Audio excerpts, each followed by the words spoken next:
What's happening, ladies and gents? Welcome back to another video here on the YouTube channel. Today we're talking UFC 283 Glover Teixeira versus Jamal Hill. Ooh baby, big one down in Brazil this weekend. I mean, there's no point in messing around really.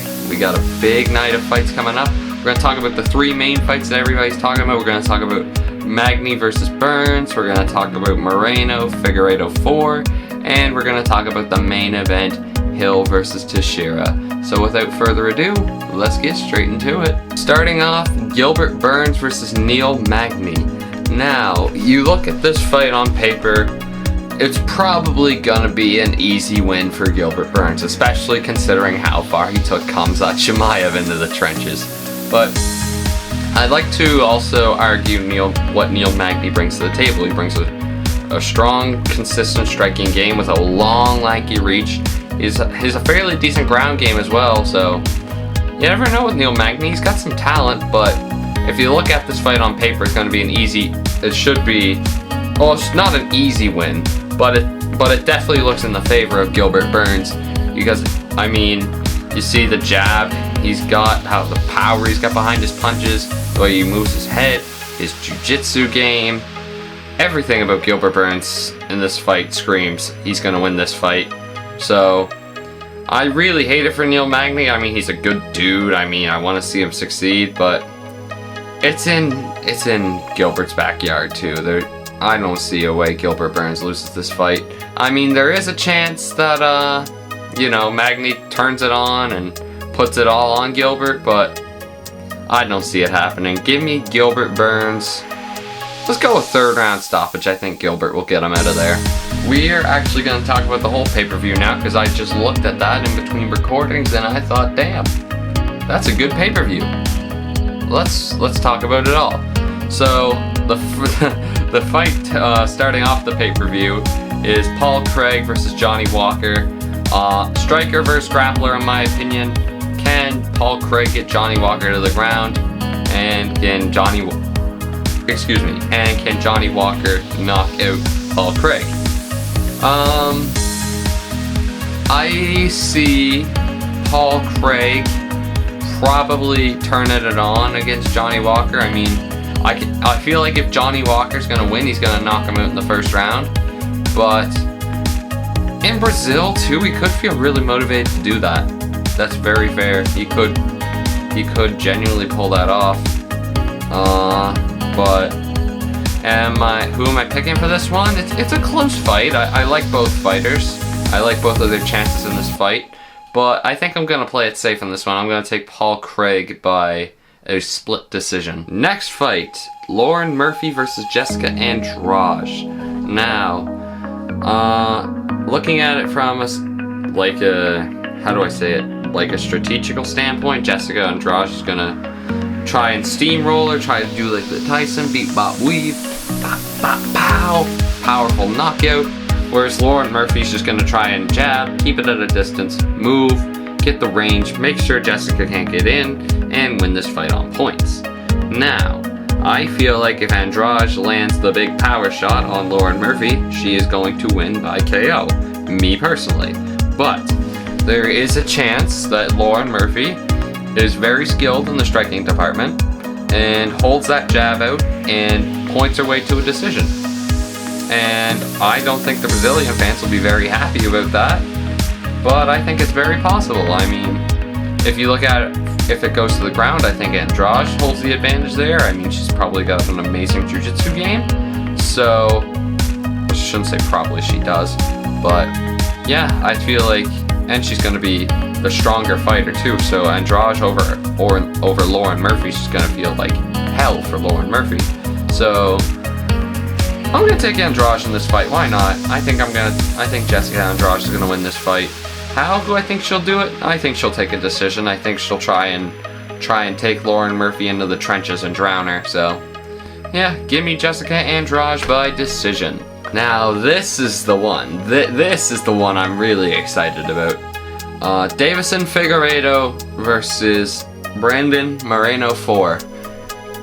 Man, number 4 as well. How crazy is that? They're 1-1-1 for Figueiredo's got 1. Moreno's got one, and they tied the first one. And these are obviously the best 2 flyweights in the world. Let's keep it real here. I don't see anybody being able to beat these 2 anytime soon. So this is really going to decide who holds the throne for however long, until the next big hot shot comes along and wins it. So in this fight, you're looking at what can Brandon Moreno change? Because I mean, he's under a different head coach now after the whole James Krause, however you say it. Krause, I think that's how you say it. After the whole James Krause fiasco. God, I spent way too long talking about how to say that guy's name. But yeah, he's got to be under a new team now after that whole fiasco. So we're gonna see probably a different style of Brandon Moreno, and can he get it done? Because I mean, in my opinion, he arguably won that last fight with Figueiredo, and chances are we're not even here right now talking about it if Moreno wins that fight. And I think he did. It was a very close back and forth fight, but I mean, it could have gone either way, so that's why they gave it to Davidson. But oh well, it's what it is. But yeah, no, Brandon seems to be the giant killer here, because I mean, everybody thought he was doomed in the first fight. He pulled out a draw and proved why he should be taken seriously. Then he got the win in the next fight, and he proved why Davidson isn't the boogeyman, and he took him to the trenches in the third fight. So honestly, I like Brandon Moreno's odds here. I really do. He's a great dude, a great person. I really want to see him win this fight. When it comes to Davidson Figueiredo, he is an absolute beast of a fighter. Knockout power in both hands, every punch he throws, and the feet as well. He's got a great team behind him. He's working with Henry Cejudo and company, so he's obviously knowing what he's doing.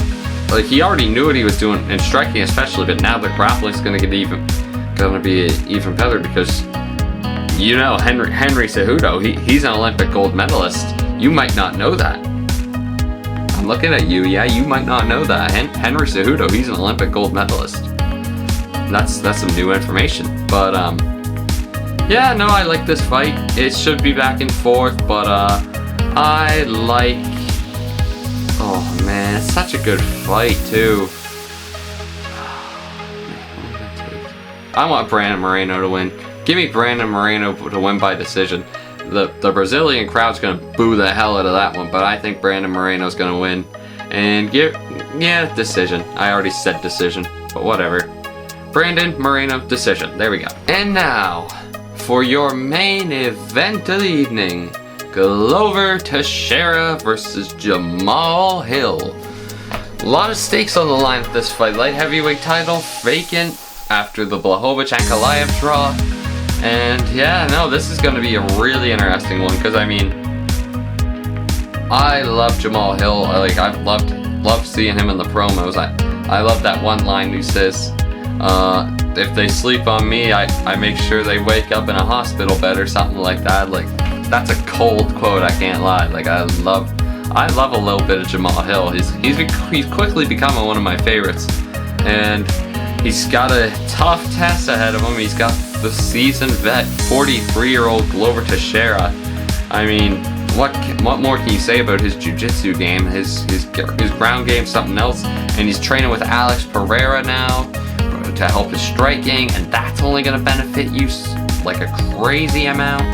So, Glover's a tough beast, man. He's a tough dude, and he's gonna give Jamal Hill like his how do I say it, like that real big test in the octagon.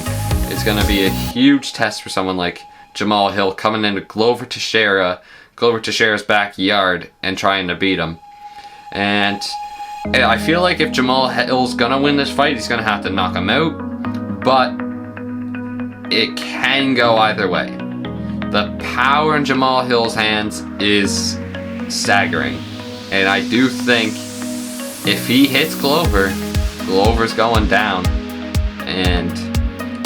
But Glover's got to control the range, though. It's the matter of, can Glover control it and manage the octagon to perfection to win this fight? And I think he can. I think Glover Teixeira is going to pull out a decision in this fight. I mean, Jamal Hill, he's a tough test for anybody at light heavyweight. I mean, he's got that knockout power, obviously, and I would love to see him go fight someone else. But I mean, they kind of got rushed into the title shot with the circumstances the UFC are in. But I think Glover's gonna get it back in his hometown, and hopefully he wins one more and can retire off into the sunset. So yeah, give me Glover Teixeira by decision. And alright, that is gonna wrap up my picks and predictions for UFC 283 in Rio de Janeiro on Saturday night, baby. So, make sure you like, comment, and subscribe to the channel if you're not already. And yeah, roll the outro stuff. Take care. Thanks for the view as always. Enjoy the fights this Saturday night, and peace.